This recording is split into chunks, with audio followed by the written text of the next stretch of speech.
আপনারা যেখান থেকে দেশ রূপান্তরের সঙ্গে যুক্ত রয়েছেন সবাইকে স্বাগত। আমরা আপনাদেরকে দেখানোর চেষ্টা করছি আন্তর্জাতিক অপরাধ ট্রাইব্যুনালের সামনের থেকে সরাসরি যুক্ত হয়ে মানবতা বিরোধী মামলার রায়কে ঘিরে আজ ব্যাপক আইন শৃঙ্খলা রক্ষাকার বাহিনীর জোরদার আমরা দেখতে পাচ্ছি।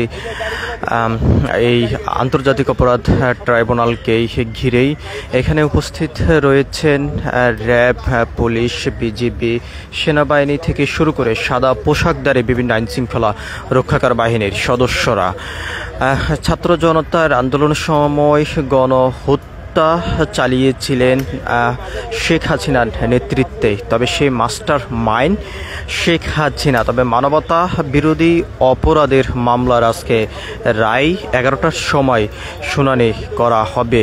এমন রায়কে ঘিরেই রাজধানীর বিভিন্ন গুরুত্বপূর্ণ স্থানেই দীর্ঘদিন পর্যন্ত আইন শৃঙ্খলা রক্ষাকার বাহিনীর সদস্যদের ব্যাপক জোরদার আমরা দেখেছি।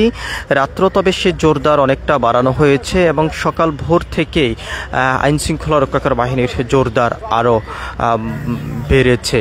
আমরা আপনাদেরকে একটু দেখানোর চেষ্টা করছি সরাসরি আন্তর্জাতিক অপরাধ ট্রাইব্যুনালের সামনের থেকে যুক্ত হয়ে। এখানেই আইন শৃঙ্খলা রক্ষাকার বাহিনীর সদস্যদের মধ্যে উপস্থিত রয়েছেন র্যাব, পুলিশ, এর পাশাপাশি বিজিবি, সেনাবাহিনী থেকে শুরু করে বিভিন্ন সাদা পোশাকধারী বিভিন্ন আইন শৃঙ্খলা রক্ষাকার বাহিনীর সদস্যরা।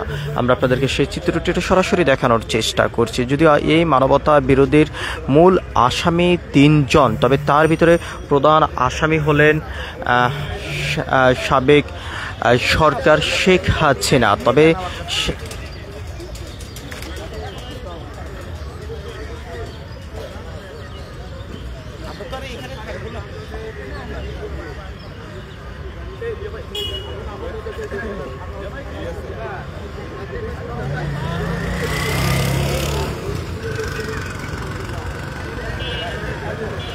আমাদের সামনে 5 মিনিট ওয়েট করে আমি লাইভে আসলাম।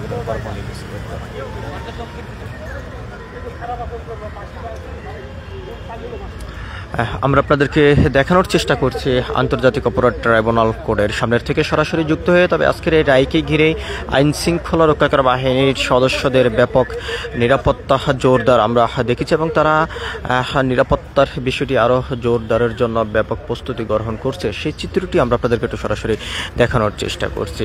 আন্তর্জাতিক অপরাধ ট্রাইব্যুনাল কোর্ট থেকে শুরু করে আশপাশ এলাকায় আইন শৃঙ্খলা রক্ষাকার বাহিনীর ব্যাপক তৎপরতা আমরা গতকাল থেকে দেখেছি এবং গভীর রাত পর্যন্ত ব্যাপক তৎপরতা ছিল। তবে নিষিদ্ধ সংগঠন আওয়ামী লীগের বিভিন্ন নেতাকর্মীরা রাজধানীর বিভিন্ন গুরুত্বপূর্ণ স্থানে ককটেল নিক্ষেপ, বাসে বিভিন্ন স্থানে অগ্নিসংযোগ থেকে শুরু করে দেশের ভিতরে একটি অস্থিরতাশীল তৈরি করার চেষ্টা চালিয়ে যাচ্ছেন। তবে সে বিষয়ে আইন শৃঙ্খলা রক্ষাকার বাহিনীর সদস্যরা ব্যাপক তৎপরতা রয়েছেন। কোনোভাবেই দেশের ভিতরে অস্থিরতাশীল তৈরি যেত না করতে পারে রায়কে ঘিরে এবং কোনো ধরনের বানচাল সৃষ্টি যেত না হয় সে বিষয়ে আইন শৃঙ্খলা রক্ষাকার বাহিনীর সদস্যরা ব্যাপক জোরদার অবস্থায় আমরা দেখতে পাচ্ছি। আপনারা দেখতে পাচ্ছেন যে দেশ রূপান্তরের ক্যামেরার মাধ্যমে এখানেই আইন শৃঙ্খলা রক্ষাকার বাহিনীর সদস্যদের উপস্থিতি এবং তাদের যে তৎপরতা সেটি আমরা আপনাদেরকে সরাসরি দেখানোর চেষ্টা করছি। আমরা আপনাদেরকে আরেকটি বিষয়টা জানিয়ে রাখতে চাই, আজকে মানবতা বিরোধী অপরাধের মামলার রায়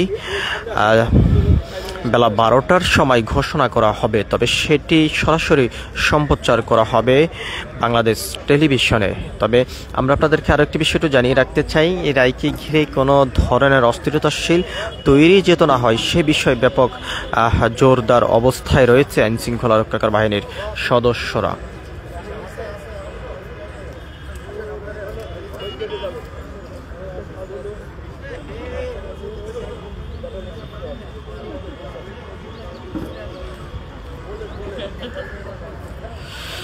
এখানে র্যাব, পুলিশ, সেনাবাহিনী, বিজিবি থেকে শুরু করে সাদা পোশাকধারী বিভিন্ন আইন শৃঙ্খলা রক্ষাকার বাহিনীর সদস্যরা উপস্থিত রয়েছেন এবং ছাত্র জনতার আন্দোলনের সময় গণহত্যার যে মাস্টার মাইন্ড শেখ হাসিনা সহ মোট 3 জনের আজ মানবতা অপরাধ মামলার যে রায়টি রয়েছে সেই রায়টি ঘিরে ব্যাপক আইন শৃঙ্খলা রক্ষাকার বাহিনীর জোরদার আমরা দেখতে পাচ্ছি। আমরা আপনাদেরকে একটু দেখানোর চেষ্টা করছি আরও একটি ইউনিট আসতে শুরু করেছেন আন্তর্জাতিক অপরাধ ট্রাইব্যুনালে পুলিশের, সেই বিষয়টি আমরা আপনাদেরকে একটু সরাসরি দেখানোর চেষ্টা করছি।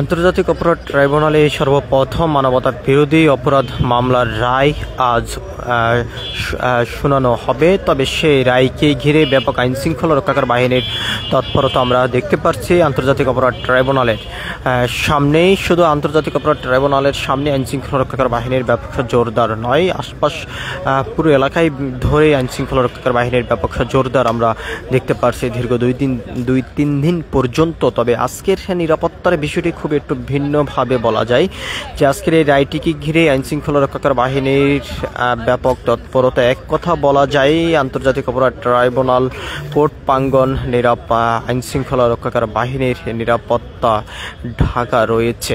তো সবকিছু মিলিয়ে এই ছিল এখনকার মতন আমার কাছে আন্তর্জাতিক অপরাধ ট্রাইব্যুনালের সামনের থেকে সর্বশেষ। পরবর্তী আপডেট পেতে সবাই দেশ রূপান্তরের সঙ্গে থাকুন। ধন্যবাদ সবাইকে।